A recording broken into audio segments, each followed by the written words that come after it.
Welcome back to the channel. It's been a little while since we've done something like this. We have a whole bunch that we've shot that we just need to get to editing. 5 years later. 5 years later, but things have kind of taken a turn. As you can see, the garage is a complete mess. We are packing up and moving to a new house. It's been a bit of a shambles, so studio, everything, office, and everything gets taken down. It's just an absolute nightmare, but we're getting there. Zach wants to say hello. Come, Senya. Wait. Not a plug for the new Hollyland Lark. Really? I'll get the name and I'll put it over here. I've just forgot. Say hello. Hello. Cody's sleeping. Cody's sleeping. It's a bit late, so you can imagine what time we're doing this. Pitch dark outside. So what's going to be happening is we're going to show you guys how to use the new Nanlite PavoTube T8-7X lights. This is not a full review on them. I'll be dropping a full review, kind of give you an insight into it. But this is more about, what do people call it? Long exposure, light painting, those things. There's a major misconception when you're using a subject. So Michelle's not going to look like this. She's just got a towel around her. It's not a towel. I mean, a blanket. It's frigging cold, and I've made her once again dress up in the middle of the night to do some crazy idea that I've got. So what we're going to do, we're going to take these tube lights and we're going to kind of wave them in the background, show you some things. But what you do need to do something like this is the following. So what you need is a camera on a tripod is 100% ideal for this, and something that you can quickly kind of go to portrait mode if you do need to do a bit of a portrait shot. And something, you don't really need like a 1.4 lens, but a 1.4 lens or something that's going to let a lot of light in if you're in a very dark situation is pretty cool. However, you're going to drag the exposure so long that you're probably going to end up shooting at like f3.5 or whatever it may be. The next thing you're going to need is a wireless transmitter. This is just a Godox X2T and a Godox V863 flash. What we're going to be doing is controlling this flash wirelessly, which is going to allow us to freeze the subject while we're waving these tubes in the background. However, there's one thing that most people miss when it comes to this, and I'm going to show you both ways. Most people just kind of put the flash on the camera, which doesn't look great. It has to be wireless, otherwise you just kind of wash the color out. You need some dramatic lighting from the side. The second thing that you have to do is you have to switch your camera to, some people call it second flash or second sync. In the olden days, it was more rear curtain sync. Essentially what would happen is when you take a photo right now and your shutter is open for either a short or a long period of time, and your shutter opens, as it opens, the flash pulses, and then it stays open and then it would close. The problem with that when you're doing this is that initial burst kind of just ruins absolutely everything that's going on. So you need to kind of drag the lights and paint with the lights, and just before the shutter closes, your flash would pulse, freezing your subject in its last appearance on the sensor.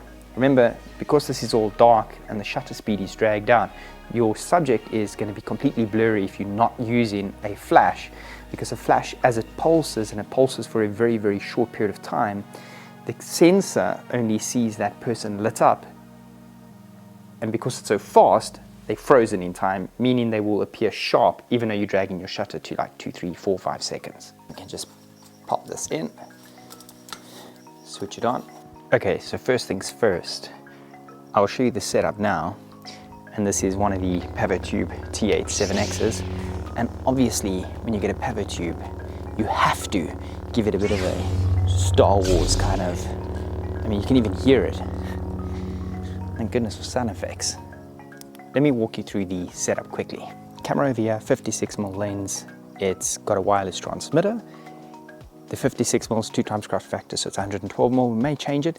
It's got a 2-second delay on the shutter, so when I hit the button, I'll wait for it, I'll hear it click, and then I'll start running with the tube light. Over here is the wireless flash, which is pointing to Michelle to give her some form of like kind of split light. And remember, just for argument's sake, we're going to run this with the flash on first curtain sync. But first thing that we are going to do is take a photo of Michelle, just to check. Go back a little bit and a little bit to the right for me, and back a step. There we go, there we go, there we go. Okay, so first thing we're going to do, wait for the flash, see if the time is long enough for me to run around. Seems about right, so I think it's at 4 seconds. So now we're going to put the flash on and we're going to check how that looks on Michelle. There it flashes, shutter still open, dragging, shutter closes. So let's check. Doesn't look good at all. So now I'm going to switch it to rear curtain sync. Now what's going to happen is the shutter's going to go, opens. As it closes, the flash goes off. And now you can see the flash power is correct. So what's happening here is the first one, it flashes, and then the rest of the darkness bakes over Michelle. So you need rear curtain sync for this to work. And then if we zoom in, you'll see it is super sharp. I can even see the dimples on her. However, if she does move, you will get a bit of motion blur. So now we've got our shutter speed at 4 seconds. We're shooting at f2.8, and the ISO we've dropped to below 50 because our background's got a lot of light and it's starting to pull through. I don't want to get too much of those lights. And I know I've got 4 seconds to run, so I'm going to switch this over to green, single tap of a button. Over here you can switch between the two colors, and then obviously you can change your hue to whatever you want. So for this I think we're going to go with blue because she's wearing yellow. So I'm going to listen for that shutter, and the shutter's going to go off. Okay, so here we go. We're going to focus on Michelle. I'm going to ask her to keep dead still, give me a pose. Okay, don't move at all. We're going to grab focus on her. Shutter's open. Run, run, run. Power goes off at the end. Rear curtain sync. Super cool. Dig it. So you can see the little bit of body movement around the shoulder. That's because she can't keep that still all the time. Keep still. 1, 2, 3, 4. It's open. Wave it. This is a bit of a trial and error, unfortunately. I got her more on the side, but you can kind of get the idea. So now I know that the 4 seconds delay is quite long. 1, 2, 3, 4.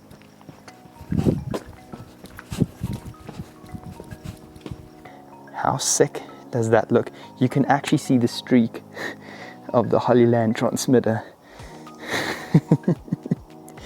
That is freaking cool though.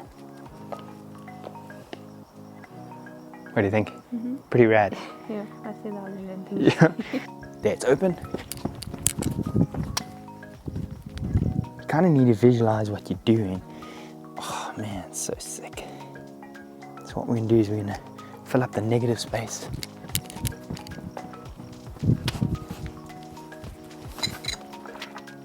How sick. Obviously, because we're dragging the shutter here so long, it makes it a little bit more difficult for Michelle to stay still. So that's pretty much how you get this long exposure look. You kind of have to drag out the shutter and play with it, and just know that in your time limit, however you want to wave it.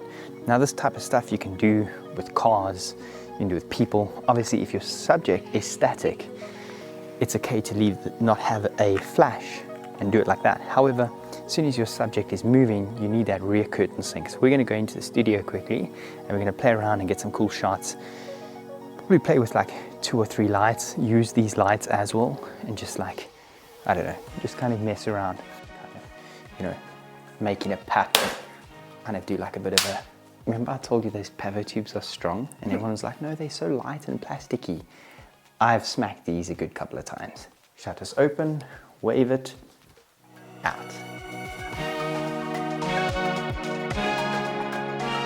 It is more fun in a studio playing with lights like this than it is outside, just because you have a lot more control in a studio. Oh, we can vertically do that. Okay, you ready? I just have to put my hand behind it, otherwise you're going to get a black dot.